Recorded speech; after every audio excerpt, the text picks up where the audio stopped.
நன்றிப்பா. நான் தோழர்களே, தமிழ்நாடு கலை இலக்கிய பெருமன்றம் முன்னெடுத்திருக்கிற மகத்தான இலக்கிய பணியான நாளும் ஒரு கதை சொல்லல் என்கிற தலைப்பின் கீழ் நாம் தொடர்ந்து பயணித்துக் கொண்டிருக்கிறோம் தோழமைகளே, ஆளுமைகளே. அப்படி இன்றைய தினம் 86ஆம் நாள் நிகழ்வில் நாம் இணைந்திருக்கிறோம். 86ஆம் நாள் நிகழ்வில் இன்றைக்கு நம்மோடு கதை சொல்லல் வாயிலாக பெருமை சேர்க்கக்கூடிய ஆசிரியர் லதா மகேஸ்வரி அவர்கள் இன்றைக்கு நம்மோடு இணைந்திருக்கிறார்கள். அது ஒரு நிமிஷமா, அதுல கனெக்ட் ஆயிடுச்சு. ஒரே ஒரு நிமிடம். Recording in progress.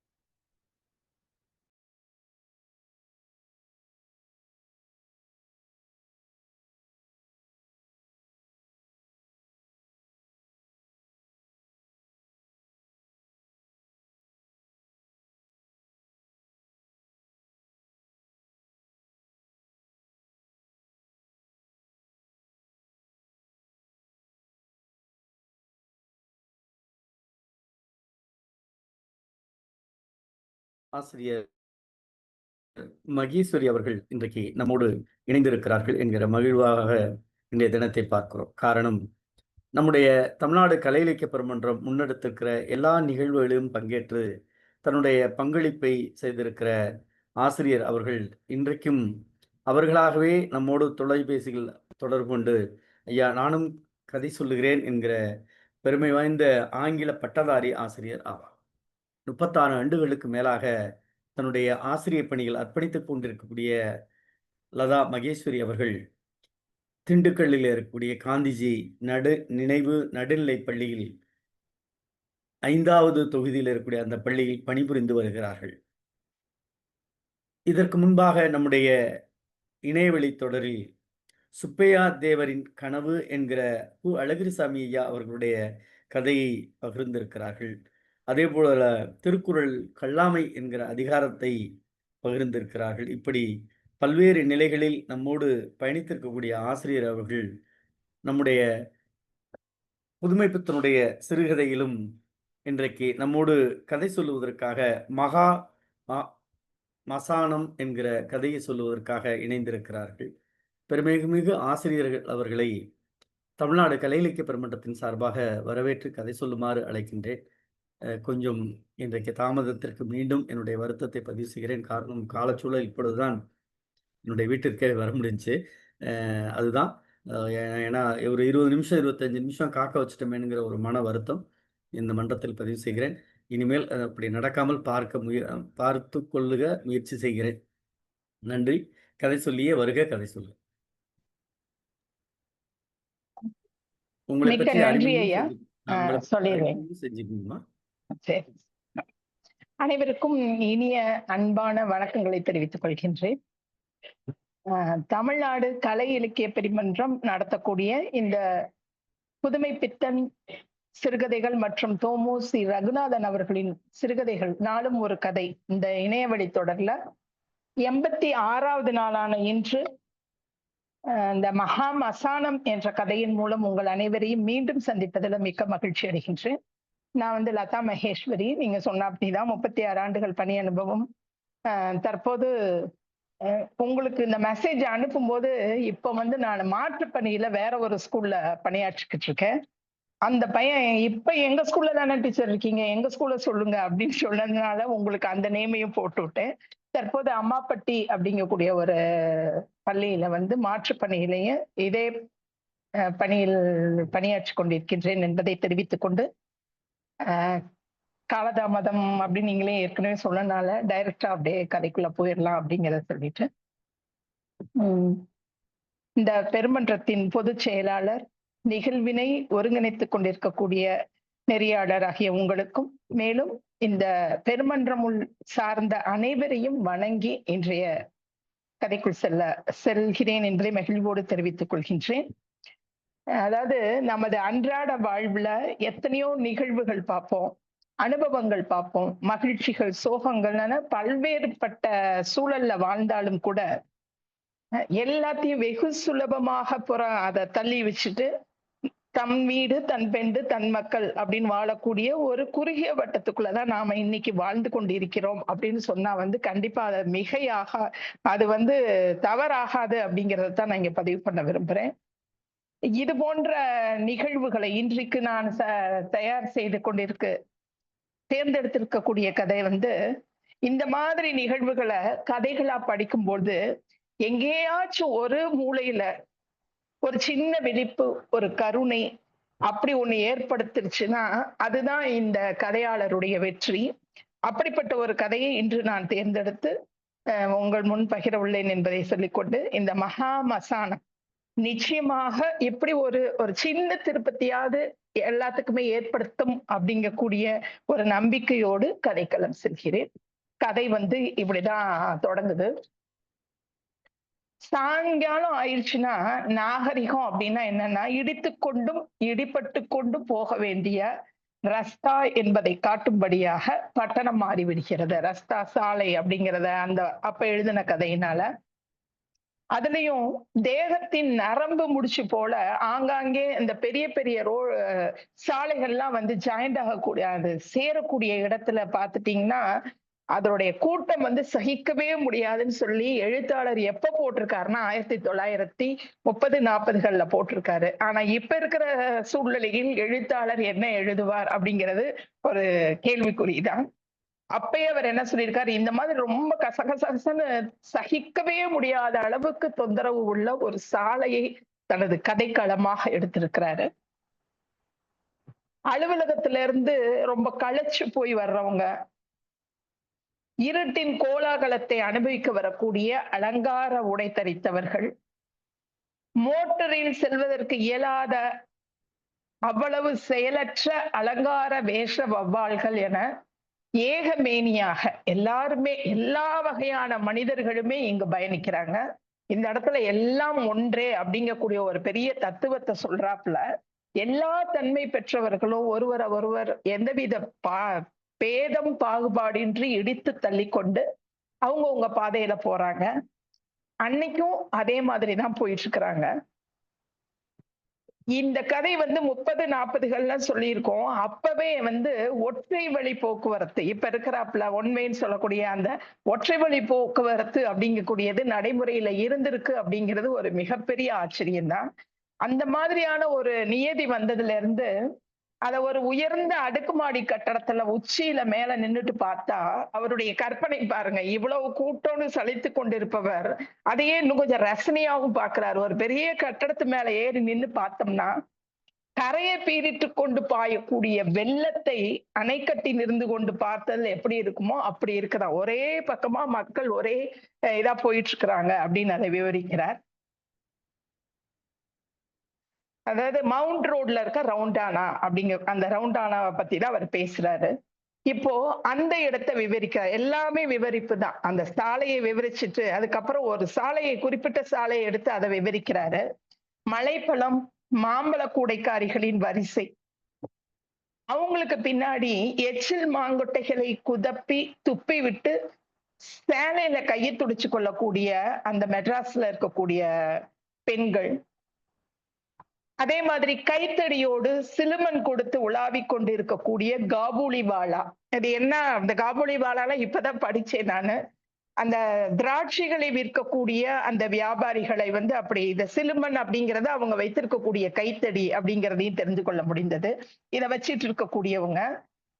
அதே மாதிரி பிச்சைக்காரர்கள் சொல்லும் போதே அதுலயும் வகை வகையாக மனிதர்களில் இத்தனை நிறங்களா மாதிரி பிச்சைக்காரங்கள்ல இத்தனை ரகங்களா அப்படின்னு சொல்றாப்ல. முகமதிய பிச்சைக்காரர், நொண்டி பிச்சைக்காரன், குஷ்டரோக பிச்சைக்காரன் மாதிரி இந்த இரவு தொழில், இந்த பாலியல் தொழில் செய்யக்கூடிய அந்த யுவதிகள் பாதையின் ஓரத்துல உட்கார்ந்துட்டு நிம்மதியா சீவி சிங்காரிச்சிட்டு இருக்கிறாங்க. அதுக்கப்புறமா அப்படியே விசாரணைகள் ஆங்காங்கே சத்தங்கள் கேக்குது. என்ன பஸ் வந்துருச்சு ஏறலையா, இப்படி ஏறு சீக்கிரம் போலாம் அப்படிங்கிற மாதிரி பல வகையான சத்தங்களோடு கூடி இருக்கக்கூடிய ஒரு சாலையை இங்கு அறிமுகப்படுத்தி இருக்கிறார். இப்பதான் இந்த கதையுடைய கதாநாயகன்னா அவங்களுக்கு பல பல என்ன சொல்றதுன்னா பெருமைகளோடு தான் இருக்கும். இங்க இருக்கக்கூடிய கதாநாயகன் எப்படி இருக்கிறார் அப்படின்னா, நடைபாதையில படுத்து சாவகாசமாக செத்துக் கொண்டிருக்கின்றான். இந்த இடத்துல இந்த முரண் பாருங்களேன், அது ஒரு ரொம்ப பயங்கரமான கூச்சல்களை உடைய ஒரு தெரு அப்படிங்கிறத சொல்லிட்டு, அந்த தெருவுல எந்தவித அந்த கூச்சல் எதுக்குமே அப்பாற்பட்டு நடைபாதையில படுத்து சாவகாசமாக ஒரு பிச்சைக்காரன் செத்துக் கொண்டிருக்கின்றான் அப்படின்னு சொல்லி அறிமுகப்படுத்துறார். அதுக்கு விளக்கமும் அவரே கொடுத்துட்டாரு. சாவதற்கு ஒரு நல்ல இடம், சுகமான மரநிழல், வெக்க தணிஞ்சு அஸ்தமனமாகி வரக்கூடிய சூரியன். இதுல ஜே அப்படிங்கிற கூடிய ஜன இயக்கம் ராஜ கோலாகலம் என்றுதான் சொல்ல வேண்டும். அப்படி ஒரு சூழ்நிலையில ஒருத்தன் இறந்து கொண்டிருக்கின்றான், செத்துக் கொண்டிருக்கின்றான், சாவகாசமாக செத்துக் கொண்டிருக்கின்றான் அப்படின்னு சொல்லி அதை அறிமுகப்படுத்துறாரு. அந்த அந்த வழியில ஜனங்கள் நிறைய பேர் போயிட்டு வந்துகிட்டு இருக்கிறாங்க. அவங்களுக்கு சில பேர்த்துக்கு இவன் இப்படி செத்துக் கொண்டிருக்கின்றான் என்ற விஷயமே தெரியாது. இன்னும் சிலர் அதை தெரிஞ்சு கொள்ள கூட விரும்பவில்லை அப்படின்னு சொல்லி அப்படி தள்ளி போயிட்டு இருக்கிறாங்க. அவர் ஒரு வயதான ஒரு பிச்சைக்காரர், தாடியெல்லாம் நரைச்சு, மேல அழுக்கு படிந்த ஒரு கந்தை உடை, கையையும் காலையும் ரொம்ப அப்படியே சூம்பி போயிருக்குதா. அதுக்கு அவர் என்ன விளக்கம் கொடுக்கிறார் அப்படின்னா, மூப்பின் காரணமாகன்னு சொல்லிட்டு கூட போயிருந்திருக்கலாம். கையையும் காலையும் மூப்பு போஷணம் இன்மை இரண்டும் சேர்ந்து சூம்ப வைத்து விட்டன. காய்ஞ்சு போன ஒரு காலு. இந்த ஒரு காட்சியை அவர் அங்க நம்மளுக்கு கொடுக்கிறாரு. இப்படிப்பட்ட ஒருத்தருடைய பக்கத்துல அவருடைய தலைமாட்டுல இன்னொரு பிச்சைக்காரர் இருக்கிறாராம். அவர் ஒரு தகர குவளையில ஒரு டப்பால தண்ணி எடுத்து அந்த வயதானவரை தலையை தூக்கி அந்த தண்ணியை கொஞ்சம் கொஞ்சமா அவருக்கு ஊட்ட முடியுமா அப்படின்னு சொல்லி ஊட்டுறாரு. ஆனா அந்த தண்ணி உள்ள போச்சான்னு கேட்டா, எவ்வளவு பாருங்களேன், தண்ணி கொடுத்தாருன்னு முடிச்சிருந்திருக்கலாம். எழுத்தாளருடைய அந்த இது கொடுத்திருக்காரு அப்படின்னு சொல்லாம வாயை மட்டும் நினைத்தானா. அவருடைய தலைக்கு கீழே தனது கையை கொடுத்து தூக்க முயல்றான். அந்த படுத்து கிடந்த அந்த வயதானவர், அதாவது அந்த செத்து கொண்டிருந்த அந்த வயதானவர் தன்னுடைய பக்கத்துல, அது இந்த இடத்துல இவர் நகைச்சுவையா சொல்றாரா என்ன அப்படிங்கிற எனக்கு என்னமோ இவரு கிண்டல் பண்ணி சொன்னாப்புலதான் இருந்துச்சு. காருண்ய ஸ்தல ஸ்தாபனத்தார் நிறுத்தி வைத்திருந்தார்களே அந்த தகர பீப்பாய், ஒரு உடைஞ்சு ஓட்டையா போன ஒரு தகர பீப்பாய் ஒண்ணு வச்சிருக்காங்களாம். அதுக்கு அவர் என்ன சொல்றாரு, ஒரு பீப்பாய் இருந்துச்சுன்னு சொல்லிட்டு போயிருந்திருக்கலாம். காருண்ய ஸ்தல ஸ்தாபனத்தார் நிறுத்தி வச்சிருந்தாங்களே அந்த தகர பீப்பாய கையில அப்படி பிடித்து அணைத்தபடி அவனும் நிமிர முயல்றான். அவனுடைய கண்ணுல ஒளி சுத்தமா இல்ல, ஒளி மங்கிடுச்சு, உதடுகளும் நீலம் பூத்துச்சு. இவனுடைய கதை இன்னும் கொஞ்ச நேரத்துல சம்பூர்ணமாகிவிடும். ஆனாலும் அவரு ரொம்ப ஆதரவா அவருக்கு பக்கத்துல இருக்கக்கூடிய அந்த தகர பீப்பாய பிடித்த பிடிய விடாம வச்சிருக்கிறாரு. அந்த பிடிப்புல அவருக்கு ஏதோ ஒரு ஆறுதல், பலம். பக்கத்துல ஒருத்தர் இருக்காரு, அவர் தண்ணி குடுக்குறாரு அப்படிங்கிற பிரஞையெல்லாம் அவருக்கு இல்ல. தண்ணீர் வருது, குடிக்கணும், அவ்வளவுதான் அவருடைய மனசுதான். அதுக்கு மேல அவருக்கு நினைக்க விருப்பமும் இல்லை, அவர் நினைக்க முடியவும் முடியாது. திராணி இல்லை அவருக்கு அப்படின்னு சொல்றாரு. இப்படி ஒரு காட்சி அந்த சாலையின் ஒரு ஓரத்துல நடந்துகிட்டு இருக்கு. அதே நேரத்துல அங்க டிராம் வண்டியில ஏறுவதற்காக ஒரு 2 பேர் வர்றாங்க. இவங்கதான் இதுல ஒரு முக்கிய பங்கு ஆற்றுறாங்க. இதுல வரக்கூடிய ஒரு குழந்தையை மையமாக வச்சுதான் இவர், அந்த குழந்தையுடைய பார்வையில் தான் நமக்கு இத்தனை கதையும் வந்துகிட்டு இருக்கு அப்படிங்கிறது பின்னாடி தெரியுது. ஆனா அந்த அவங்க காத்து கொண்டிருந்த டிராம் வரல. இருவர்ல ஒருத்தர் அவங்களுடைய தகப்பனார், அவருக்கு ஒரு 30 வயது, அவருடைய ஒரு குழந்தை. அந்த குழந்தை சின்ன பெண்ணு, ஒரு 4 அல்லது 5 வயது இருக்கக்கூடிய ஒரு குழந்தை. அவங்கள பார்த்தா தங்களுடைய குடும்ப தேவைகளை திருப்தி செய்து கொள்வதற்கு அதாவது ரொம்ப கஷ்டப்படுறவங்களா அப்படிலாம் தெரியல, ஓரளவுக்கு நல்ல குடும்பமா தான் தெரியுறாங்க. அப்படின்னு சொல்லிட்டு அந்த குழந்தையை பத்தி சொல்லும்போது சொல்றாரு, குழந்தை சாதாரண குழந்தை, ஆனா அவங்க அம்மா கொஞ்சம் கவனம் உள்ளவள் போல இருக்கு. சுத்தமா, ரொம்ப சுத்தமா, படாடோபம் இல்லாமல், தூய்மையான முறையில அலங்கரித்து விடப்பட்டிருந்தது. அதை பார்த்ததுமே அவங்க அம்மாவை பத்தி ஒரு நல்ல அபிப்பிராயம் அவர் மனசுல வருது. 2 பேருமே அவங்களுடைய போக வேண்டிய ட்ராமுக்காக காத்துட்டு இருக்கிறாங்க. அந்த குழந்தை அவருடைய ஆள்காட்டி விரலை பிடித்து கொண்டு அவரோட நின்றுட்டு இருக்கு. அப்படி நின்று கொண்டிருக்கும் போது அவங்களுக்கு எதிர் சாரியில ஒரு கூடைக்கார அம்மா மாம்பழம் வச்சு வித்துட்டு இருக்கிறாங்க. இந்த அப்பாவுக்கு அதை பார்க்கவுமே ஆசை வந்துருச்சு. அந்த பாப்பாவை தங்கம் நீ இங்கேயே நின்னுமா, அப்பா அந்த பக்கம் போய் உனக்கு மாம்பழம் வாங்கிட்டு கொடுக்குறேன், வாங்கிட்டு வர்றேன் அப்படின்னு சொல்றாரு. குழந்தையும் ரொம்ப சமத்தா ஓ சரிப்பா அப்படின்னு சொல்றா. நீ ரோட்ல மட்டும் இறங்கி வந்துடாதம்மா, அப்படி வந்தேன்னா உனக்கு பழம் கிடையாது அப்படின்னு சொல்லி அந்த குழந்தைக்கு அந்த பயத்தையும் கொடுத்துட்டு, குழந்தைய தனியா விட்டுட்டு போறோமேங்க கூடிய பதட்டம் மனசுல இருக்குது. இருந்தாலும் அந்த மாம்பழம் வாங்கணுமே அப்படிங்கிறதுக்காக குழந்தைய விட்டுட்டு போறாரு. நான் இங்கே நின்னுக்கிறேன்ப்பா அப்படின்னு அந்த குழந்தை சத்தியம் பண்ணாத குறையா அவங்க அப்பாவுக்கு ஒரு உறுதியை கொடுத்து அனுப்பி விட்டுறா. அந்த மாம்பழ வேட்கையில அவரும் குழந்தைய தனியா விட்டுட்டு அந்த ரோட குறுக்கா தாண்டி எதிர்ப்புறமா போறாரு. குழந்தை ரொம்ப தைரியமானதுதான் போல இருக்கு. இதுக்கு முன்னாடி இப்படி ஏதோ நின்றுக்கும் போல இருக்கு. அதனால அதுக்கு அவ்வளவு பயம்லாம் இல்ல. முதல்ல கொஞ்சம் பயத்துல அப்பாவை தொடர்ந்த கண்கள் அதுக்கப்புறமா என்ன சரியா அப்படியே ரோட்டை வேடிக்கை பார்க்க ஆரம்பிச்சிருச்சு. அப்படி பார்த்துட்டு இருக்கும்போது ஒரு சிவப்பு கலர் வண்டி, மோட்டார் வண்டி போகுது. அதை பார்த்துட்டு அந்த குழந்தையுடைய கவனம் ஃபுல்லா அதனுடைய கவனம் செலுத்தி கொண்டிருக்குது. அந்த மாதிரியான ஒரு நேரத்துல ஒரு அவசரப்பட்ட ஜீவன், அவர் சொல்றாரு அந்த வார்த்தையில யாரோ ஒருத்தர் இடிச்சுட்டு போயிட்டாருன்னு சொல்ல, ஒரு அவசரப்பட்ட ஜீவன் ஒன்று குழந்தைய கவனிக்காம அப்படியே போகும்போது அந்த குழந்தைய இடிச்சிருச்சு. பாவம் அந்த குழந்தையோட மனம் என்ன உடைய கற்பனையில ஓடிக்கொண்டிருந்துச்சோ அந்த கற்பனையில இருந்து விடுபட்டு அந்த குழந்தை அப்படியே நிக்க முடியாம தள்ளாடுது. அதுக்கப்புறமா அப்பா இப்படி நின்னா இடிச்சுட்டே இருப்பாங்க போல இருக்குன்னு சொல்லி இடிபடாமல் நிற்பதற்காக பக்கத்துல இருக்கக்கூடிய ஒரு சுவர் ஒண்ணு இருக்கு, அதுல போய் நின்னுச்சு. சுவர்ல சாய்ஞ்சிட்டு தன்னுடைய பையக்குள் கை போட்டபடி அப்படியே நாலாபுறமும் சுற்றி பார்க்க ஆரம்பிக்குது. இப்பதான் இந்த உண்மையான கதையே இங்க ஆரம்பிக்குது. அந்த நேரம் அந்த செத்து கொண்டு இருந்தான் இல்லையா, சாவாசமா செத்து கொண்டு இருக்கிறாரு சொன்ன அந்த வயதானவரும் அவனுடைய சாவுக்கு உதவி செய்து கொண்டிருக்கும், அவருக்கு உதவி செய்யல, அவனுடைய சாவுக்கு உதவி கொண்டிருக்கும் வேறு ஒருவனும் அதனுடைய கண்ணுல பட்டுட்டாங்க. இது என்ன வேடிக்கை அப்படின்னு தயங்கி தயங்கி போய் பக்கத்துல போய் நெருங்கி பார்க்க போகுது.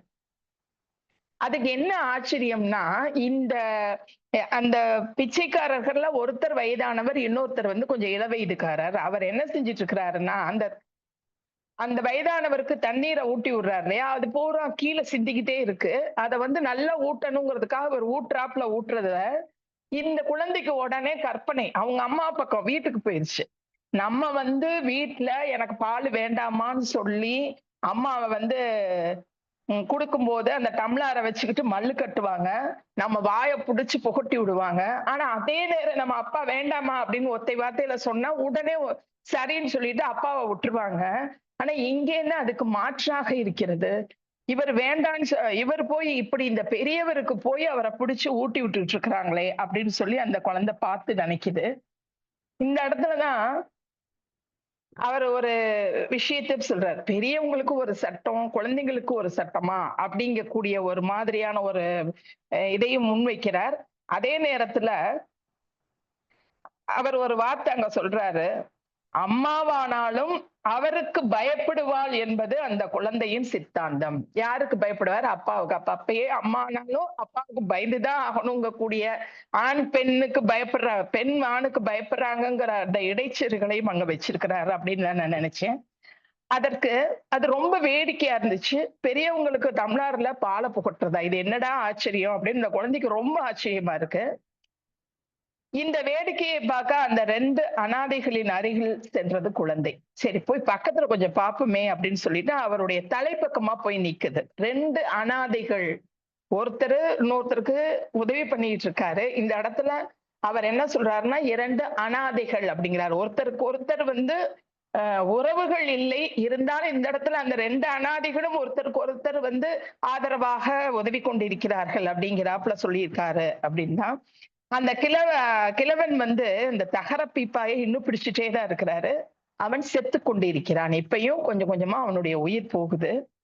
அந்த குழந்தை அவர் ஊட்டி விடும்போது தன்னுடைய வாயை அந்த தண்ணிய ஊத்துறதுக்கு வைக்கிறாப்புல தன்னுடைய வாயை அப்படியே குவிச்சு வைப்பதை போல வச்சுட்டு தன்னுடைய கையில் இருக்கக்கூடிய கற்பனை டம்ளரை பிடித்தபடி இப்படி மெதுவா மெதுவா ஊத்துங்க அப்படின்னு சொல்லி அப்படியே சைகை பண்ணுது. அதில் அப்படியே அந்த காட்சியில ஒன்றிடுச்சு அந்த குழந்தை.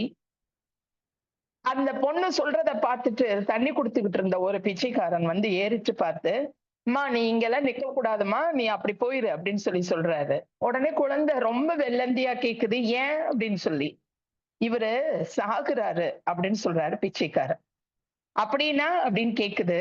சாவுறாரம்மா, செத்து போறாரு அப்படின்னு சொல்லி தன்னுடைய தலையை இப்படி கொலக்குன்னு ஒரு பாடி போட்டு இப்படி இறந்து போறாப்புல காமிக்கிறாரு. அத பார்த்ததும் அந்த குழந்தைக்கு ஒரு நல்ல வேடிக்கையா தெரிஞ்சிருச்சு. எங்கெங்க இன்னொருக்க செய்யுங்களேன், அப்படி செஞ்சு காட்டுங்க அப்படின்னு சொல்லி கேக்குது. கொஞ்சம் கூட மனதுல பயம் இல்லை.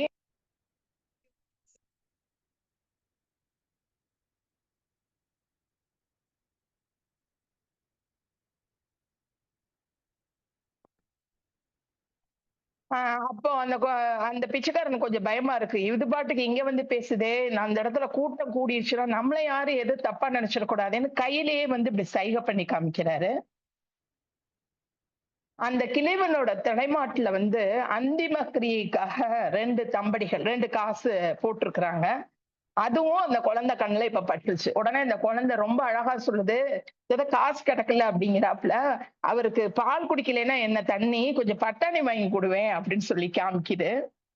அப்போ இந்த இடத்துல அவர் ஒரு வார்த்தை போட்டிருக்காரு, தனக்கு பிடித்தது மற்றவர்களுக்கும் பிடித்திருக்க வேண்டும் என்ற நம்பிக்கை அதற்கு குழந்தை உள்ளம் இல்லையா, அந்த மாதிரி. இந்த இடத்த நான் படிக்கும்போது எனக்கு ஒரு பால்மணம்னு ஒரு கதை படிச்சேன். அந்த கதையில வந்து ஒரு சின்ன குழந்தை சின்ன வயதா இருக்கும்போது வீட்டுல அதுக்கு கொடுத்த பாலை எடுத்து ஆட்டுக்குட்டி கொண்டு போய் கொடுக்கும். தெருவுல ஒருத்தர் கால்ல செருப்பு இல்லாம நடந்து போயிட்டு இருப்பாரு. அவருக்கு கொண்டு போய் தன்னுடைய செருப்பை கொடுக்கலாமா அப்படின்லாம் கேட்கும். அதே குழந்தை வளர்ந்ததுக்கு அப்புறமா என்ன செய்யும்னா அந்த ஆட்டுக்குட்டியை கல்லால் அடிச்சிடும். அதே மாதிரி அவர் ஒரு வயதானவர் வந்து தண்ணீர் கேட்கிறாரு. அவருக்கு தண்ணியெல்லாம் இல்ல போப்பான்னு விரட்டுது. அப்ப அத பார்த்து கொண்டிருந்த அந்த அவங்க மாமா வந்து என்ன நினைக்கிறாரு, கடவுளுடைய பிரதிநிதியாக குழந்தை பூமியில் ஜனிக்கிறது. ஆனால் மனிதனின் பிரதிநிதியாக உலகை விட்டு நீங்குகிறது. அந்த மாதிரி இந்த மாதிரி வெள்ளந்தியாக இருக்கக்கூடிய குழந்தைகள் வளர வளர எப்படி மாறி போகுது அப்படிங்கிற ஒரு சிந்தனையும் எனக்குள்ள இந்த இடத்துல தோன்றியது. இப்ப இந்த கதையில வந்து அவர்கிட்ட நீ பட்டாணி வாங்கி கொடுவே அப்படின்னு அந்த குழந்தை சொல்லுது. அந்த பிச்சைக்காரர் நாலாபுறமும் பார்த்துட்டு, ஏன் உங்ககிட்ட காசு இருக்குதா அப்படின்னு சொல்லி கேட்கிறார். இந்தா உனக்கு ஒரு புது துட்டு அப்படின்னு சொல்லி வேகமா அந்த குழந்தை அந்த காசை எடுத்து அதுகிட்ட இருந்த காசை நீட்டுது. அத டக்குன்னு அவர் வாங்கிக்கிறாரு. இதுக்கும் இந்த இடத்துல அழகான ஒரு ஓமையை வந்து எழுத்தாளர் சொல்லியிருக்கிறாரு. கோடீஸ்வரர்கள் அன்னதான சமாஜம் கட்டி பசிப்பினியை போக்கிவிட முயல்வது போல கடல்ல காயம் கரைத்து வாசனை ஏற்றி விட முயல்வது போல குழந்தையும் தியானம் செய்து விட்டது. மிக அழகாக சொல்லியிருக்காரு. இதெல்லாம் நடக்கிற காரியமும் இல்லை. ஆனால் இந்த குழந்தை கொடுத்த பணம் அப்படிங்கக்கூடியதுக்கு அதுக்கு ஓமை சொல்லியிருக்கிறாரு. அந்த பஞ்சடைந்த கண்ணோடு அந்த வயதானவர் தகர பீப்பாயை இன்னும் பிடிச்சிட்டு செத்துத்தான் கொண்டிருக்கிறார். ஜனங்கள் அங்கிட்டும் போறாங்க வராங்க வந்து கொண்டுதான் இருக்காங்க. அந்த காட்சி அப்படியே நடந்துட்டு தான் இருக்கு. இந்த நிலையில அவசரமா அந்த இடத்துல நடந்து கொண்டிருக்கக்கூடிய நபர் ஒருவர் கையில ஒரு அணா வச்சிருந்திருப்பார் போல. போற அவசரத்துல அது கீழே விழுந்துருது. ஒருவேளை நம்மளுக்கெல்லாம் அந்த சத்தம் கேட்டிருக்குமோ என்னமோ தெரியல. அந்த பிச்சைக்காரருக்கு அந்த சத்தம் நல்லா கேட்டுருச்சு. வேகமா ஓடி போய் அந்த உருண்டு போன நாணயத்தை எடுத்து கையில வச்சுக்கிட்டார். அப்படியே பாக்குறாரு, எங்க யாரும் பாக்கலையே, நல்ல வேலை அப்படின்னு சொல்லிட்டு. அப்புறம் மறுபடியும் அந்த குழந்தைய பார்த்து, அம்மா நீ போப்பா அப்படின்னு சொல்லி இன்னொருக்க சொல்றாரு. அந்த குழந்தை நான் மாட்டேன் அப்படின்னு சொல்லி இன்னும் கொஞ்சம் உறுதியாக கால்களை வைத்து நின்றுச்சு. அப்படி மட்டும் இல்லாம நம்மளுக்கு வந்து அழகு காட்டுறது, அது வக்கடை வைப்பாங்கன்னு அந்த மாதிரி காட்டுது. உடனே இந்த பிச்சைக்காரன் என்ன செய்யறதுன்னு தெரியல.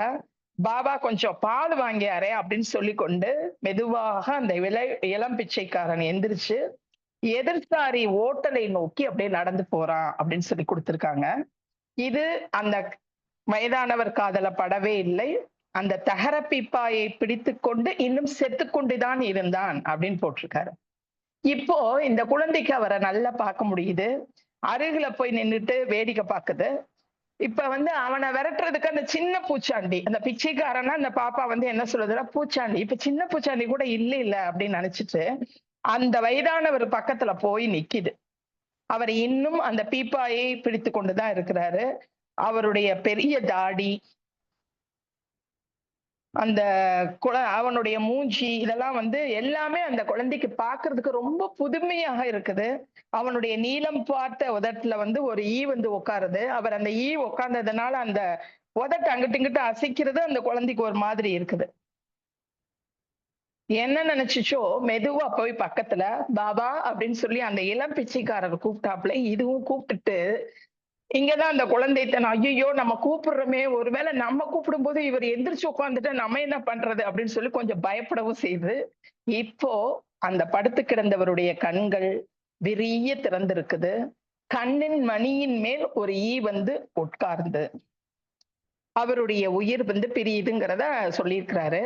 இந்த நேரத்துல என்னடி அங்க போய் நிக்கிறா, உன்னை எங்க எல்லாம் தேடுறதுன்னு ஒரு அதட்டல் சத்தம் கேக்குது.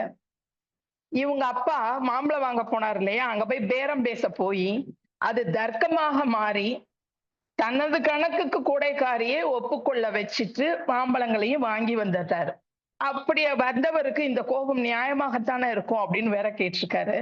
இல்லப்பா இந்த பாபா பூச்சாண்டி அவரை தான் பார்த்துட்டு இருந்தேன் அப்படின்னு இந்த குழந்தை சொல்லுது ஓடிக்கிட்டே. அப்படி சொல்லும் போது சிலர் மட்டும் அந்த குழந்தையை ஏறிட்டு பாக்குறாங்க. குழந்தையை தூக்கி கொண்டார். அது பழத்தை தூக்க முடியாமல் தூக்கி மோந்து வாசனையா இருக்கு அப்படின்னு சொல்லி மூக்கருகில் வைத்து தேய்த்து கொண்டது அப்படிங்கிறதோட இந்த கதையை முடிச்சிருக்காரு. இது என்னதான் சொல்ல வர்றாரு இவரு அப்படின்னு கேட்டா, எனக்கு தெரிந்தது ஒரு பிச்சைக்காரர்களே எத்தனை வகைகள் சொல்லியிருக்காரு. இந்த இடத்துலயாவது சமதர்மம் நிலவுது அப்படின்னு சொல்ல வர்றாரா பிச்சைக்காரர்கள். அதுக்கு அந்த குழந்தை வந்து அவங்க அப்பாட்ட இந்த பாபா பிச்சைக்காரன்னு அவரை கையை காட்டுது. கையை காட்டும் போதாவது அவங்க அப்பா ஒரு என்ன ஒரு அனுதாபத்தோடு அந்த மனிதரை பார்க்கல. குழந்தைகளுக்கு தான் மரணம் தெரியவில்லை, பெரியவங்களுக்கு நம்மளுக்குமா அந்த ஒரு சின்ன ஒரு இரக்கம் கூடவா பெரியவர்கள் இல்லாம போயிட்டுது அப்படிங்கக்கூடிய ஒரு கேள்வி எடுத்தது. அதுக்கப்புறம் அமைதியான ஒரு இடம் அப்படிங்கிறது எதுன்னா அந்த மசானம் அப்படின்னு சொல்லக்கூடிய அந்த சுடுகாடை தான் சொல்லுவோம். அப்படிப்பட்ட ஒரு அமைதியான இடத்த இவ்வளவு இறைச்சல் மிகுந்த ஒரு இடத்தோடு ஒப்பிட்டு இந்த எழுத்தாளர் சொல்லியிருப்பது எவ்வளவு ஒரு வேதனைக்குரியது அப்படிங்கிறதையும் நம்மளால புரிஞ்சுக்க முடியுது. அது மாதிரி குழந்தைகளுக்கு ஒரு சட்டம், குழந்தைகளுக்கு சொல்லிச்சுன்னா கண்டிப்பு படுத்தி அந்த குழந்தைக்கு அவங்க அம்மா ஊட்டி விடுது. ஆனா அதே இது அவங்க அப்பா வேண்டான்னு சொல்லிட்டா ஒரே வார்த்தையில வேண்டாம்னா குழந்தைகளுக்கு அந்த சுதந்திரம் இல்லை அப்படிங்கிறாப்புல ஒரு பாயிண்ட் வருது. இன்னொன்னு என்னன்னா போறாங்க, சில பேர் பார்த்துட்டே போறாங்க, அவங்க மனதில இரக்கம் இல்ல. சில பேர் எதுக்கு நமக்கு இது தேவையான்னு சொல்லி தள்ளிட்டு போறாங்க. இப்படி யாரோ எப்படியோ போகட்டும் நமக்கு என்ன அப்படின்னு ஒரு நம்ம இப்படி வாழக்கூடிய ஒரு வாழ்க்கை என்பது அது எப்பேற்பட்ட வாழ்க்கையாக இருக்க முடியும் அப்படிங்கிற ஒரு சங்கடம் ஏற்பட்டது. அடுத்து இவரு எரியிற வீட்டுல கொல்லி பொறுத்துறாப்புலங்கிறாப்புல அவனே செத்துட்டு இருக்கான், அவங்கிட்ட பணம் கிடக்குது, அவன் பேரை சொல்லி குழந்தைகள்கிட்ட பிச்சை எடுக்கிற மாதிரி அவனுடைய அந்த பிச்சை எடுக்கக்கூடிய தன்மை அங்கேயும் மாறாமத்தான் இருந்திருக்கு அப்படின்னு நினைக்கும் போது ரொம்ப வருத்தமாக இருந்துச்சு. ஒரு பரபரப்போ ஒரு படபடப்போ ஒரு பரிதவிப்போ எதுவும் இல்லாம ஏகாந்தமா சவாசமா ஒருத்தர் இறந்து கொண்டிருக்கிறார் அப்படின்னு இந்த இதுல போட்டதுக்குள்ள ஆயிரம் அர்த்தங்களை என்னால பார்க்க முடிஞ்சிச்சு. இப்ப இதுல வந்து இந்த கதைகள் எல்லாம் படிக்கும்போது எனக்கு ஒரு விஷயம் என்ன தோணுச்சு அப்படின்னு சொன்னா, ஒரு முனிவர் என்னுடைய மனம் வந்து எப்பயுமே குப்பையாகவே இருக்கு, இதை சரி பண்ணணும், இதுக்கு நான் என்ன பண்ணணும்னு கேட்கும்போது அவர் சொல்லுவாரு, ஒரு அழுக்கடைந்த கூடை ஒண்ணு இருக்கும், பெரம்பு கூடை, அந்த கூடையை எடுத்துட்டு போய் அந்த குளத்துல தண்ணி பிடிச்சிட்டு சொல்லுவாரு. அது அழுக்கடைந்த கூடை, தண்ணி பிடிச்சா ஓட்ட ஒழுகிருங்கிறது நல்லாவே தெரியும். இருந்தாலும் அதுல போய் பிடிச்சிட்டு வான்னு சொல்றதுனால அந்த சீடன் போய் பிடிச்சிட்டு அடிக்கடி வராரு. ஒரு 10 தடவை பிடிச்சிட்டு வந்துட்டாரு, தண்ணி நிக்கல. இனிமேயும் வாய வச்சுட்டு சும்மா இருக்க முடியாதேன்னு மெதுவா போய் அவர்கிட்ட கேட்கிறாரு. அப்ப அவர் சொல்றாரு, நீ தண்ணி பிடிச்சிட்டு வரும்போது ஃபர்ஸ்ட் இருந்த கூடைக்கும் இப்ப இருக்க கூடைக்கும் என்ன வித்தியாசம் கேட்கிறார். முதல்ல ரொம்ப அழுக்கடைந்து இருந்தது, இப்ப அழுக்கு இல்லாம சுத்தமா இருக்கு.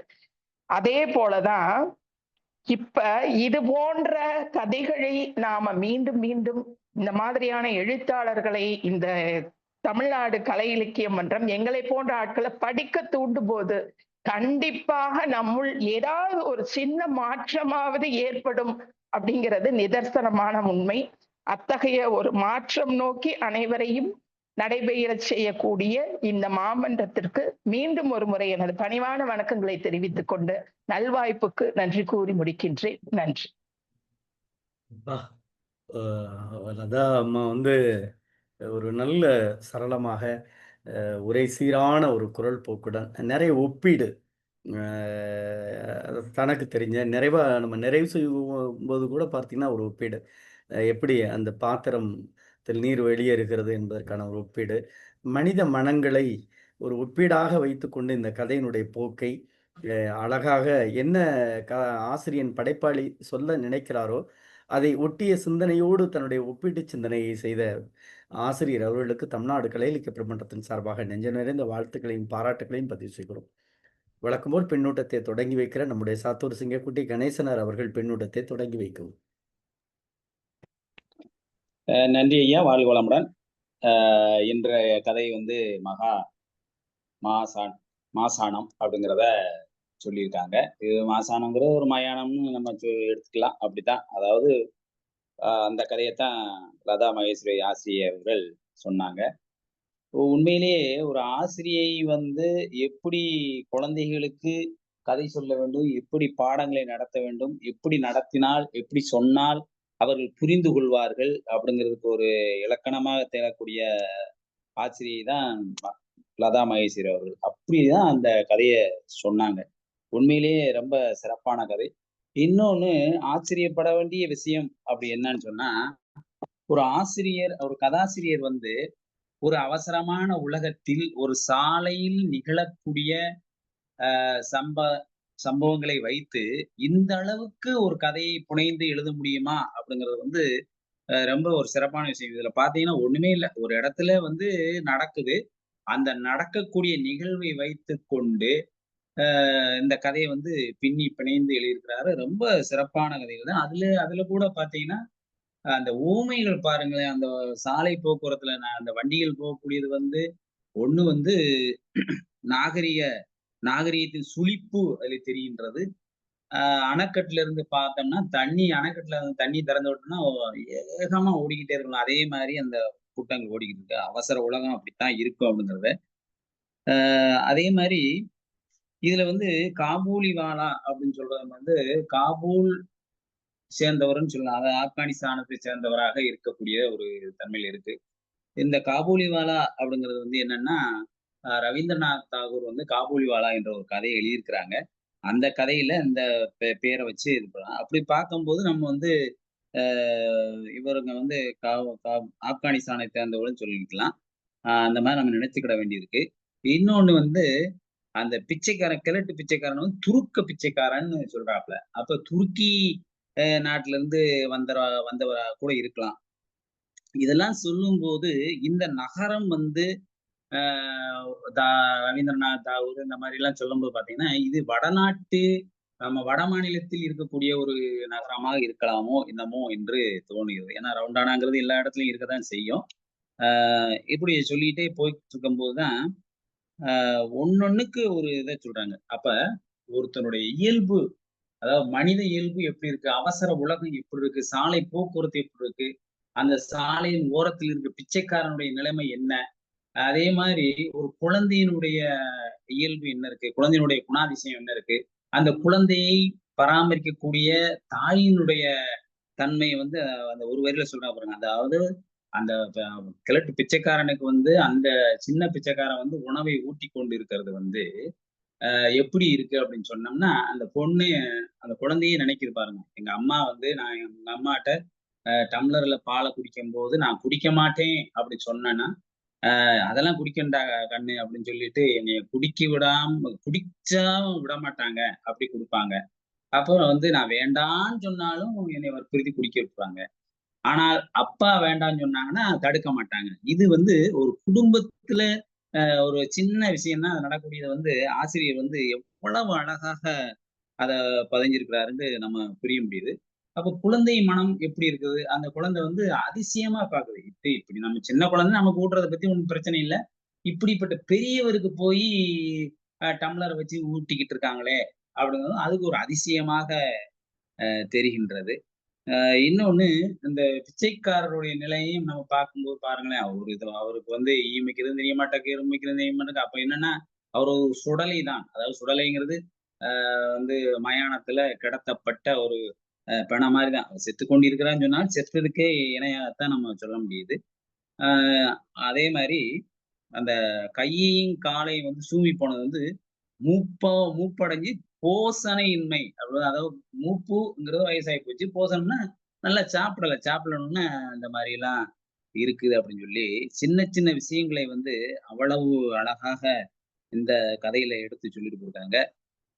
அதே மாரி அந்த அதாவது அந்த பீப்பாய வந்து அதுவும் வந்து வார்த்தைய பாருங்க. காருண்ய ஸ்தலத்திலிருந்து நிர்வகிக்கப்பட்ட பீப்பாய்ன்னு சொல்றாங்க. அப்ப வந்து அருணியங்கிறது வந்து இறக்கப்பட்டு ஒரு நல்லது செய்யணும்னு சொல்றது. ஆனா அவங்க பண்ணியிருக்கிறதும் வந்து அது சரியில்ல அப்படின்னு சொல்ற மாரி சொல்லிட்டு போறாங்க. இப்படி ஒவ்வொரு விஷயங்களையுமே எழுத்தாளர் வந்து ஒரு முக்கியமான இடத்துல இருந்து நம்ம ஒரு சாலையில நடக்கக்கூடிய ஒரு போக்குவரத்து நெரிசலில் ஏற்படக்கூடிய அங்க எல்லாம் எப்படிப்பட்ட ஆளுகள்லாம் இருப்பாங்க. அப்படி அதாவது மாம்பழம் விக்கிறவங்க, அத நகட்டு வேற விக்கிறவங்க இதெல்லாம் இருக்குது. பஸ் வருது, நேரம் வருது, ஏறணும் அப்படின்னு சொல்லிட்டு போற மாரியே அந்த நடைமுறைய. அந்த பொண்ணு கடைசியில என்ன இப்படி குடுக்குறீங்க? அவ சாப்பிட மாட்டேங்குது. பட்டாணி வாங்கி குடுங்க அப்படின்னு சொல்றது பார்த்தீங்கன்னா, அப்போ அந்த குழந்தைக்கு என்ன மனநிலை இருக்குமோ, அதத்தான் அந்த இதுல எடுத்துக்காட்டு தரும். ஏதோ உண்மையிலேயே இந்த கதைய படிக்க படிக்க நையாண்டிலாம் சொல்ல முடியாது, கேலிலாம் சொல்ல முடியாது. ரொம்ப அருமையான வார்த்தைகளை உபயோகித்து இந்த கதைய வந்து உயிரோட்டம் உள்ள கதையாக, இப்படியும் ஒரு கதையை எழுதலாம். அ ஒரு கருத்தோட எழுதலாம் அப்படின்னு சொல்லிட்டு, ஒவ்வொருடைய குணாதிசயங்களுமே இதில் தெரிகின்றது. அப்படிங்கிறது வந்து மனிதர்கள் எப்படி இருக்கிறாங்க அப்படிங்கிறத வந்து காட்டுறாப்புல. குழந்தை எப்படி இருக்கிறது காட்டுறாப்புல. பிச்சைக்காரன் எப்படி இருக்காங்க காட்டுறாப்புல. பிச்சைக்காரரை தவிர்த்து அந்த சாலையோரத்துல பாருங்க, ராத்திரி தொழிலுக்கு போகக்கூடிய ஒரு நங்கை, அவ எப்படி இருக்காங்கன்னு காட்டுறாங்க. அதே மாரி அம்மா வந்து அந்த குழந்தை ஒரு சுமாராக இருந்தாலும், அந்த அம்மாவுடைய செயல்பாடு, அந்த குழந்தைக்கு அழகாக தலைவாரி விட்டு, அழகாக சீவி, என்ன சிங்காரிச்சு விட்டுனா, அதுல இருந்து அந்த அம்மாவினுடைய இயல்பு எப்படிப்பட்டது அப்படிங்கிறத காட்டுறாங்க. அதே மாரி அந்த அப்பாவுடைய இயல்பையும் காட்டுறாங்க. ஆஹ் ஆனா இந்த இடத்துல பாத்தீங்கன்னா, இந்த குழந்தை வந்து அந்த மாம்பழத்த வாங்கி கொண்டாந்து கொடுத்தவுடனே, தூக்க முடியாத மாம்பழத்தை தூக்கி பிடித்துக் கொண்டு அந்த வாசனை மோந்து கொண்டிருந்தது. ஆனால், இது என்ன சொல்ல வர்றாரு அப்படின்னா, ஒரு குழந்தைய வந்து இப்படி தூக்குறாங்க. இப்ப அவசரமான உலகத்துல சாலையில் நடக்கூடிய ஒரு நிகழ்ச்சியில, கேட்பாரற்று கிடக்கக்கூடிய, இறந்து கிடக்கூடியவரை யாரும் தூக்குவதற்கு வரவும் இல்லை. வருகிறார்கள், போகிறார்கள், எல்லாம் பார்க்கிறார்கள் அப்படின்னு சொல்லி, ஒரு ஒரு புழுவை போல ஏதோ ஒண்ணு கிடக்குது அப்படின்னு சொல்லி இது போற மாரி, கடைசியில அந்த கதைய முடிச்சு கொண்டு போறாரு. அ இன்னொரு வரி என்னன்னா, கோடீஸ்வரர்கள் அன்னதான சமாஜம் கெட்டி அப்படிங்கிறாரு. அதாவது கோடீஸ்வரன் என்ன நினைப்பான் அவன்? கோடீஸ்வரன் வந்து மேலும் மேலும் காச சம்பாதிக்கத்தான் நினைப்பானா, அவன் அன்னதானம் கட்டிக்கிட்டு ஆளுகளுக்கு சாப்பாடு போட மாட்டான். ஏன்னா அதத்தான் வந்து ரொம்ப வந்து சாடி சொல்ற மாரி, "பசிப்பிணிய போக்கிவிட முயல்வது போல்" அப்படின்னு சொல்லி ஒரு வார்த்தைய போட்டு, அதே கடலில் காயம் கரைந்து வாசனை ஏற்ற முயல்வது போல் குழந்தையும் தானம் செய்வது. அந்த உவமைய பாருங்க. ரொம்ப சிறப்பான உவமையாக அதை எடுத்து கையாண்டிருக்கிறாரு. ஒரு அருமையான கதை. நல்ல கதை. அருமையா கதாமகேஸ்வரி ஆசிரியர் ரொம்ப சிறப்பா சொன்னாங்க. மெதுவாக, அழுத்தம் திருத்தமாக, பொறுமையாக ஒவ்வொரு வார்த்தையிலையுமே அழகாக உச்சரித்து, அந்த கதையினுடைய அம்சம் இதுதான், இதனுடைய கருத்து இதுதான் அப்படின்னு சொல்லி ரொம்ப சிறப்பா சொன்னாங்க. அவங்களுக்கு நம்மளுடைய வாழ்த்துக்களையும், பாராட்டுக்களையும், நன்றியும் தெரிவித்துக் கொள்வோம். வாழ்க வளமுடன். வணக்கம், வாழ்த்துக்கள்.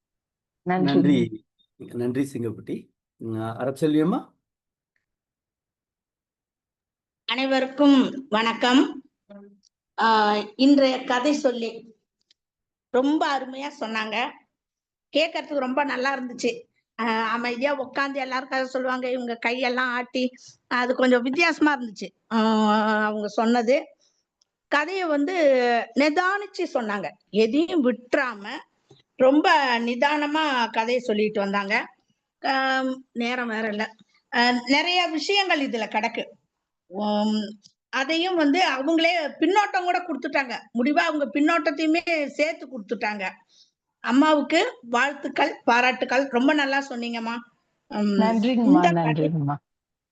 இந்த கதையை பொறுத்த வரைக்கும் ஒரு டவுன்ல ஒரு நகரத்துல எப்படி எல்லாம் இருக்கும் அப்படின்றத பரபரப்பான அந்த மாலை நேரம் மவுண்ட் ரோட்ல எப்படி இருக்கும்ன்றத அழகா கொடுத்திருக்காரு. பலதரப்பட்ட மக்கள் அது யாராருன்னு கொடுத்துட்டாரு. அதுல அந்த 2 வரி 3 வரி நல்லா இருந்துச்சு. ஜனங்கள் அவ்வழியே இருந்தார்கள், வந்து கொண்டிருந்தார்கள். அவர்களுக்கு தெரியாது, சிலர் தெரிந்து கொள்ள விரும்பவில்லை. யாரையும் தெரிஞ்சுக்க விரும்பல. போயிட்டே இருக்காங்க. இல்லையா இடம் இல்லையா இடிச்சுட்டு போயிட்டு இருக்காங்க. சின்னவங்க பெரியவங்க எதுவுமே இல்லை. அடுத்து பாத்தீங்கன்னா அந்த மனித நேயம் என்பது அங்கெல்லாம் எதிர்பார்க்க முடியாத ஒண்ணு.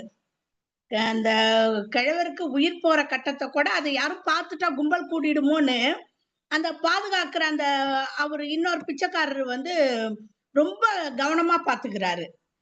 அதே நேரம் அந்த குழந்தைக்கு அது தெரியல. இந்த இடத்துல மனிதர்களோட மனங்களை சுட்டி காட்டுறாரு. இந்த பக்கம் ஒரு குழந்தையோட மனதையும் சுட்டி காட்டுறாரு. இயல்பு குழந்தையோட மனசு எப்படி இயல்பா இருக்குங்கிறத அந்த குழந்தைய வச்சு சொல்றாரு. ஆனா ஒரு அவசர காலத்துல ஒரு மனித உயிர் பிரியக்கூடிய அந்த தருணங்களை அழகா சொல்லிட்டு வர்றாங்க. ஒவ்வொரு கட்டத்தையும் சொல்றேன். அந்த தண்ணிக்கு தவிக்கிறார் பாருங்க. உண்மையிலே அதை படிச்சா கூட அந்த காட்சி தான் கண்ணுல தென்பட்டுச்சு. எல்லாருக்கும் மனிதர்கள் எல்லாருக்கும் இருக்கக்கூடிய ஒரு குணம் தான். அதே மாதிரி அந்த குழந்தையோட அப்பா பத்தி சொல்லும் போது அவர் கரெக்டா அவரை பத்தி சொல்றாரு. தம் கணக்குக்கு கூடைக்காரியை ஒப்புக்கொள்ள வைத்து 2 மாம்பழங்களை வாங்கி வந்தவரின் நியாயமான கோபம். டவுன்ல மட்டும் இல்ல, கிராமத்துக்காரவங்க காய்கறி கொண்டு வந்தா கூட அப்படியே அதுல இருந்து எவ்வளவு குறைக்க முடியுமோ குறைச்சு வாங்குறாங்க, மனசாட்சியே இல்லாம. அது இப்பயும் பார்த்துட்டு இருக்கோம். நல்ல கதை. மனித நேயம் இல்ல, அவர் எழுதின காலத்திலேயே இல்ல. அப்ப இப்ப கேட்கவே வேண்டாம். தான் பிழைக்கதான் எல்லாரும் பாக்குறாங்க.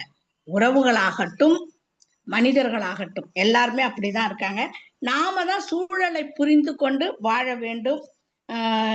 ஒரு ஒரு மனதை ரொம்ப பிசையக்கூடிய ஒரு கதைன்னு சொல்லலாம். ஏன்னா அந்த கிழவர் வந்து தண்ணிக்காக ஏங்குறது யாருமே இல்லாம நடைபாதையில அந்த இடம் சாவறதுக்கே பொருத்தமான இடம், பொருத்தமான நேரம்னு சுட்டி காட்டுறது ரொம்ப அழகா இருக்கு. அதெல்லாம் மனசுக்கு கஷ்டமா இருக்கு. அந்த மாதிரி எல்லாம் சில மனிதர்கள் பட்டணத்துல இப்படி எல்லாம் கஷ்டப்படுறாங்கன்னு ஒரு மனதை தொட்ட ஒரு கதையாக இருந்தது. வாய்ப்புக்கு நன்றி, வணக்கம். நன்றி தோழமையே. நல்ல ஒரு கருத்தை போற போக்குல சொன்னீங்க. காலங்கள் மாறிக்கொண்டே இருந்தாலும் கூட இந்த மனித நேயங்கள் மரணித்து கொண்டிருக்கின்றன என்கிற ஒரு நல்ல செய்தியையும் பதிவு செஞ்சீங்க. ரொம்ப மகிழ்ச்சி. நவநீத கிருஷ்ணன் தோழர், நீங்க எதுவும் சொல்றீங்களா? வாய்ப்பு இருக்கா? வணக்கம், அனைவருக்கும் வணக்கம். இந்த கதை வந்து ஒரு 1930, 34 அந்த பழைய கதைங்க. இதில் ஆசிரியர் நல்லதுமா சொன்னாங்க. இந்த சொல்லும்போது இந்த ஸ்தலஸ்தாபனத்தில் வச்ச ஒரு பீப்பாய் மாதிரி சொன்னாங்க. ஸ்தலஸ்தாபனங்கிறது வேறு எதுவும் கிடையாது. இப்போ நம்ம உள்ளாட்சித்துறையில் இப்போ நகராட்சி, மாநகராட்சி, ஊராட்சின்னு இருக்கிற மாதிரி அந்த உள்ளாட்சித்துறைக்கு பேர் அந்த காலத்தில் ஸ்தலஸ்தாபனத்துறை. அதனால் அந்த சென்னையில் மாநகராட்சி அப்போ இருக்கிற அந்த மாநகராட்சி வச்ச பீப்பாய்ங்கிற அர்த்தத்தில் அந்த கதாசிரியர் கொடுத்துருக்காரு. மற்றபடி ஒரு நகரம் சார்ந்த கதை, புதும்பித்தன் கதையில் பல கதையில் அந்த மாதிரி நகரம் சார்ந்ததையும் அவர் பாட்டிருக்காரு. அந்த காலத்தில் அவருடைய நேராக பார்த்த சம்பவங்களை பற்றி இந்த கதையை சொல்லியிருக்காரு.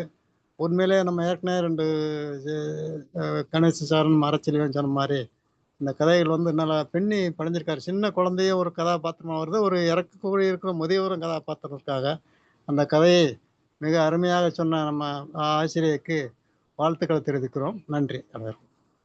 நன்றி தோழமே. நீண்ட நாட்களுக்கு பிறகு தங்களுடைய பின்னூட்டம் மிக சிறப்பு. வாழ்த்துக்கள். தோழர் ஐயா, எங்க பணித்துறை பாலசுப்ரமணியம் ஐயா. வெளில போயிட்டாங்களே. சரி வரட்டும். வருந்தொட்டிக்கு வழக்கம் போல் எங்களுடைய பிரபாகர் ஐயா அவருடைய கம்பீர குரல்.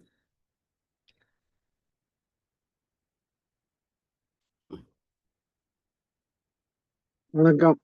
இது இந்த புதுமைப்பித்தனுடைய இந்த கதை வந்து அந்த ஆளு வந்து மரண பயணத்துல இருக்கார்.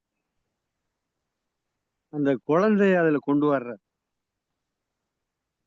அந்த அந்த அந்த மரணம் நிகழப்போகிறது அப்படிங்கிறது அந்த குழந்தைக்கு தெரியாதுங்கிற அர்த்தத்தை தான் புதுமைப்பித்தன் அதுல கொண்டு வர்றாரு. அதுதான் முக்கிய கருத்து. அதான் அங்கிட்டும் இங்கிட்டும் பல விஷயங்களை மறுபடியும் அதுல பதிவு பண்ணி திரும்பியும் அதே இடத்துக்கு வந்து அந்த ஆள் மரண பயணம் பண்ணிட்டு இருக்கார், பயணம் பண்ணிட்டு இருக்கார், இப்படியே சொல்றாரு. அப்போ இதுல என்ன நம்ம இது பண்ணுறோம் அப்படிங்கிற இதை பார்க்கும்போது அந்த மரண பயணம் வந்து இந்த குழந்தைக்கு தெரியாதுங்கிறது தான். அதைத்தான் அது முக்கிய கருத்து நம்ம எடுத்துக்கணும். அதுதான் சாராம்சமா தான். அடுத்து அந்த அம்மா ஆத்தலா சொன்னாங்க கதை, எப்படி சொல்லணுமோ அப்படி. பிரமாதம், அருமை. இதுதான் இதனுடைய சாராம்சம். இன்னைக்கு நிகழ்ந்த இந்த கதையினுடைய முக்கிய கருத்து தான். வாய்ப்புக்கு நன்றி, வணக்கம். நன்றி தோழமே. ஐயா, அரியலூர்ல இருந்து சுடர்மணி டீச்சர் இணைஞ்சிருக்காங்க ஐயா. இந்த கூப்பிடுறோமா, நான் உங்களை தான் சொல்ல போனேன். சுடர்மணி நன்றி பேர்ல இருக்கவங்க சொல்லலாமா அப்படின்னு கேட்கறக்காண்டி போனேன், நீங்க சொல்லிட்டீங்க. நன்றி நன்றிங்க. நன்றி. ஆசிரியர் சுடர்மணி அவர்களே, உங்களுடைய பின்னூட்டம் சொல்லுங்க. வணக்கங்கய்யா. நான் நேத்து தான் வந்து இணைஞ்சேன். இன்னைக்கு கொஞ்சம் வெளியில இருந்தேன். கொஞ்சம் கதை தான் கேட்டேன். இருந்தாலும் அவங்க இந்த மாதிரி ஒரு இணைப்பு கிடைச்சதுக்கு ரொம்ப சந்தோஷம். அதுவும் அறச்செல்வி டீச்சர் மூலமா தான் எனக்கு கிடைச்சு. நான் வந்து ஓய்வு பெற்ற ஆசிரியை, கணித ஆசிரியராக இருந்து ஓய்வு பெற்றேன். இப்ப 2 ஆண்டுகள் ஆயிடுச்சுங்க. நேற்று தான் எனக்கு இந்த இணைப்பு கிடைச்சிச்சு. நேற்று கதையெல்லாம் சொல்லி முடிச்சு விமர்சனம் அறச்செல்வி சொல்லிட்டு இருக்கும்போது தான் ஓப்பன் பண்ணியே பார்த்தேன். அப்பதான் இப்படி ஒரு களம் இருக்கிறதே ரொம்ப சந்தோஷம். இந்த களத்துல இணையாம இவ்வளவு நாள் விட்டுட்டவே எனக்கு கொஞ்சம் வருத்தம். இப்ப கிடைச்சதுக்கு சந்தோஷம். நான் வந்து கொஞ்சம் கதை கேட்டேன். அம்மா வந்து அந்த கதை சொல்லும் பொழுது அப்படியே என் மனசுல அப்படியே ஓடிச்சு. அந்த காலத்துல அந்த சென்னை மாநகரத்துல எப்படி இருந்தது, அந்த சூழல் எப்படி இருந்தது, அவங்க பாக்குறபோது அங்க உட்கார்ந்துருக்காங்க பிச்சைக்காரெல்லாம். அப்ப வந்து ஒரு நொண்டி உட்கார்ந்துருக்காரு, ஒரு குஷ்டரோகி உட்கார்ந்துருக்காரு, ஒரு விதவிதமான அந்த எத்தனை விதமான பிச்சைக்காரர்கள் உட்கார்ந்துருக்காங்க. நம்மளுடைய கற்பனையில அப்படியே கொண்டு வந்தாங்க. அப்போ ஒருத்தர் அந்த இறக்கும் தருவாயில இருக்கிற ஒருத்தரையும் கற்பனையில கொண்டு வராங்க. அது நமக்கு அப்படியே கண்ல நேரடியா கதை சொல்லும்பொழுது நமக்கு இந்த கதை கேட்கறதுல என்னன்னா, இப்பெல்லாம் இது மக்கள் வந்து டிவி இந்த நேரடியா நம்ம பாக்குறோம். அதுல வந்து கற்பனை திறனே வளராது. ஆனா நம்ம கதை சொல்லி அது ஒருத்தர் கேட்கும் பொழுது ஒவ்வொருத்தருக்கும் ஒரு மாதிரியான கற்பனைகள் உருவாகும். அப்ப இன்னும் நிறைய அந்த சொல் திறன், கற்பனை திறன்லாம் வளரும். அதுதான் அந்த கதை சொல்றதுல கேட்கும் பொழுது கேட்கிறவங்களுக்கு ஒவ்வொரு விதம். அவங்க சொல்லும்போது ஒரு விதத்துல சொன்னாலும் நமக்கு ஒரு விதத்துல கற்பனை உருவாகும். ஒருத்தருக்கும் ஒரு ஒரு வண்ணங்கள்ல ஒவ்வொரு இப்ப நான் இப்ப நம்ம பார்க்கும்போது சென்னை மாநகரம் எப்படி இருக்கும் அப்படிங்கறத அவங்க சொல்லும் பொழுதே அப்படியே கற்பனை விரியுது. அப்படி அவங்க போய்கிட்டு இருக்கிற அந்த சூழல் வந்து ரொம்ப அருமையா சொன்னாங்க. அந்த கதை கேட்கிற திறன் வந்து மாணவர்களுக்கு, குழந்தைகளுக்கு, பெரியவங்களுக்கு எல்லாம் வேணும். அந்த காலத்துல பாட்டிமார்கள்லாம் குழந்தைங்களை உட்கார வச்சு அது இப்ப வீரஸ்வாஜ் அந்த மாதிரி பெரிய பெரிய பேர்லாம் நம்ம கேட்டிருக்கோம். அவங்க எல்லாம் எப்படி சிறந்த மனிதர்களா வந்தாங்க அப்படின்னா அந்த கதை கேட்டல் மூலமா தான் வளர்ந்திருக்காங்க. அது மாதிரி ஒரு அருமையான களம் அமைச்சு கொடுத்துருக்கீங்க. இந்த நான் வந்து கொஞ்சம் தான் கேட்டேன். இடையில கொஞ்சம் டிஸ்டர்ப் ஆயிடுச்சு. கொஞ்சம் ஒருத்தவங்க வந்துட்டாங்க. அதனால பாதி தான் கேட்டேன். அதனால எனக்கு முழுசா கேட்க முடியல. ஆன் பண்ணி அடுத்த நாளைக்கு நல்லா கேட்டு சொல்வோம். ஒரு 2 நாள் கொஞ்சம் வெளியில இருக்கீங்க. வந்து கண்டிப்பா நானுமே இதுல கலந்துக்கணும் என்ன இருக்கு சொல்லுவோம்னு இன்னைக்கே கூட நினைச்சேன். சரி கொஞ்சம் ஒருத்தவங்க அவசரமா வந்துட்டாங்க. அதனால சொல்ல முடியல. படிச்சிட்டு இருக்கேன். கண்டிப்பா இந்த களம் வந்து இன்னும் மென்மேலும் வளர்ந்து எல்லாருக்கும் இது போய் சேரணும். கொஞ்சம் பேர் தான் இருக்காங்க. இன்னும் நிறைய பேர் இணைந்து தெரியாதவங்க எல்லாம் வந்து கேட்டு அதை தெரிஞ்சுக்கணும். நிறைய நம்ம இப்ப இந்த கதைகள் பற்றி தெரியாதவங்க எல்லாம் இணைச்சு அவங்கள கேட்க வைக்கணும். அப்பதான் அந்த பலன் வந்து நல்லா போய் சேரணும் என்னுடைய கருத்து. ரொம்ப அருமையான களம். இத தொடங்கி நடத்தி கொண்டிருக்கிற அந்த மன்றத்திற்கு மனமார்ந்த நன்றியை தெரிவித்துக் கொள்கிறேன். வாய்ப்புக்கு நன்றிங்க. திடீர்னு கூட ஒன்றும் புரியல. கண்டிப்பா நான் நல்லா சொல்றேன். நன்றிங்க. நன்றி நன்றிம்மா. தோழமையே. அரசியல் டீச்சருக்கு நன்றி. மிக்க கதை மகிழ்ச்சி. சொன்ன அம்மா வந்து அருமையா சொன்னாங்க. அவங்களுக்கு வாழ்த்துக்கள். அவங்களுடைய ஆசிரியர் பணி அவங்க சொல்லும்போதே தெரியுது. ஒரு ஆசிரியரால தான் அந்த மாதிரி நாங்க ஊருக்கு வந்திருந்தேன். கேட்டுட்டு பக்கத்துல திடீர்னு அந்த பிள்ளைங்க என்ன சித்தி உங்க குரல் மாதிரியே இருக்கு அப்படின்னாங்க. அப்புறம் அப்படியே கொஞ்சம் டிஸ்டர்ப் ஆயிடுச்சு. நல்லா சொன்னாங்க. அழகா சொன்னாங்க கதை. நன்றிங்கம்மா. வாழ்க வளமுடன். நன்றி. நன்றி தோழமையே. நிறைவு பின்னூட்டமாக தோழர் சிவசுப்பிரமணியன் ஐயா.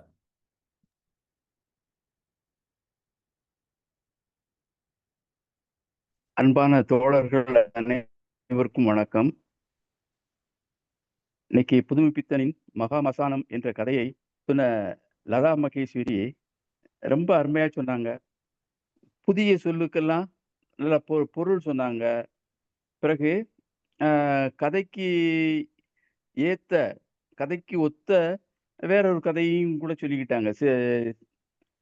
குரல் மொழி உடல் மொழியால் நடித்து காட்டியது அருமையாக இருந்தது. கடைசியில விமர்சனம் சொன்னாங்க. மொத்தத்துல ரொம்ப இன்னைக்கு ரொம்ப முத்தாய்ப்பா இருந்தது கதை சொன்ன விதம். அவருக்கு பாராட்டுகளும் வாழ்த்துக்களும். இது வந்து மகா மசானம், மயானம் அப்படிங்கிறது தான் மசானம்னு இருக்கு. இது வந்து இடைப்பொலின்னு சொல்லுவாங்க. ஒரு எழுத்துக்கு பதிலா இன்னொரு எழுத்து வந்திருக்கும். ஆனா பொருள் மாறாது. இப்ப அறம் அப்படிங்கிறதுக்கு அரண் எனப்பட்டதே அப்படின்னு இன்னென்ன வரும். அரண் அது முதற்போலி, இடைப்போலி, கடைப்போலி அப்படிங்கிறதுல இந்த சொல் இருக்கு. இது வந்து புதுமைப்பித்தன் வந்து தெருவாசிகளின் அவலத்தை சித்தரித்திருக்கிறார். இந்த கதை மூலமா தெருவாசிகளின் அவலத்தை சித்தரித்திருக்கிறார். இதுல என்ன முத்தாய்ப்பா சொல்றாருன்னா, அனாதைக்கு அனாதை தான் உதவுவாங்க, ஏழைக்கு ஏழை தான் உதவுவாங்க. பணக்காரங்க கண்டும் காணாம போயிடுவாங்க. அத பார்க்க விரும்பவே மாட்டாங்க. சகிக்காது அப்படின்னு போயிடுவாங்க. அதாவது திடீரென்று சாகாமல் சாவகாசமாக செத்து கொண்டிருந்தான் அப்படின்னா அது கொஞ்சம் உயிர் போவதற்கு கொஞ்சம் இழுத்துக்கிட்டு இருக்கு அப்படிங்கிறத சுட்டி காட்டுகிறார். அவதிப்பட்டு சாவுக்கு ஒருத்தன் உதவுதான் அப்படின்னா என்ன? அவதிப்பட்டு இறக்காமல், அவதிப்பட்டு சாகாமல் சீக்கிரம் செத்துடட்டும் அப்படிங்கிறதுக்கு மாதிரி சாவுக்கு உதவுகிறான். அந்த சின்ன குழந்தையினுடைய வெகுளித்தனத்தை எவ்வளவு அருமையா சொல்லியிருக்காரு பாருங்க.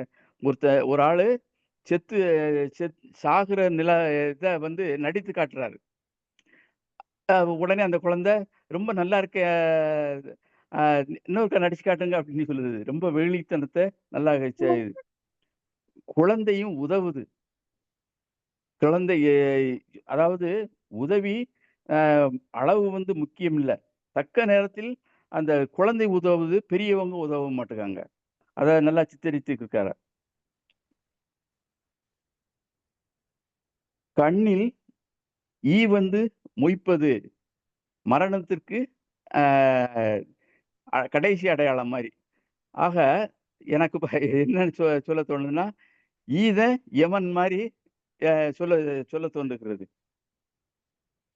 இந்த மாதிரி அனாதை பிணங்களை இப்போ ஒரு சில அமைப்புகள் இருந்து, மனிதநேயமுள்ள அமைப்புகள் இருந்து பல ஆயிரக்கணக்கான அனாதை பிணங்களை அடக்கம் செய்துகிட்டு இருக்காங்க.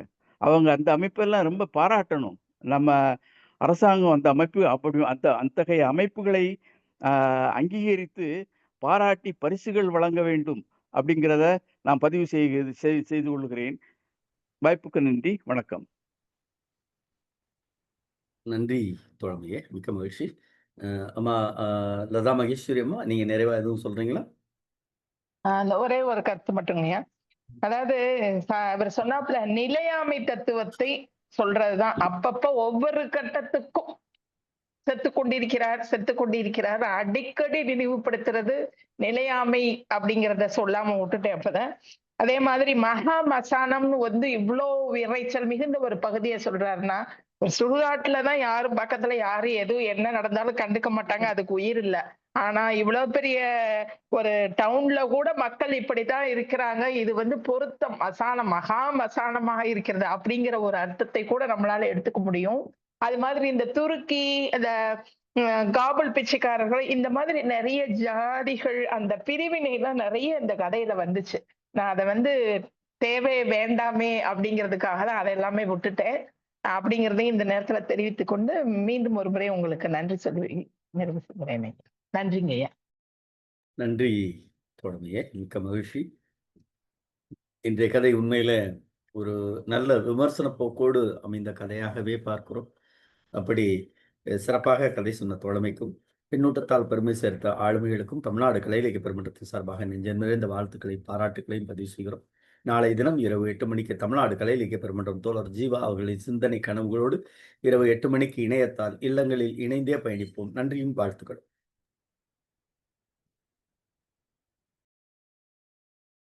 நெறிப்படுத்திய உங்களுக்கும் எனக்கு பின்னூட்டம் வழங்கிய அனைத்து நல்லுள்ளங்களுக்கும் நன்றிதனை தெரிவித்து சமர்ப்பித்து நிறைவு செய்கிறேன். நன்றி.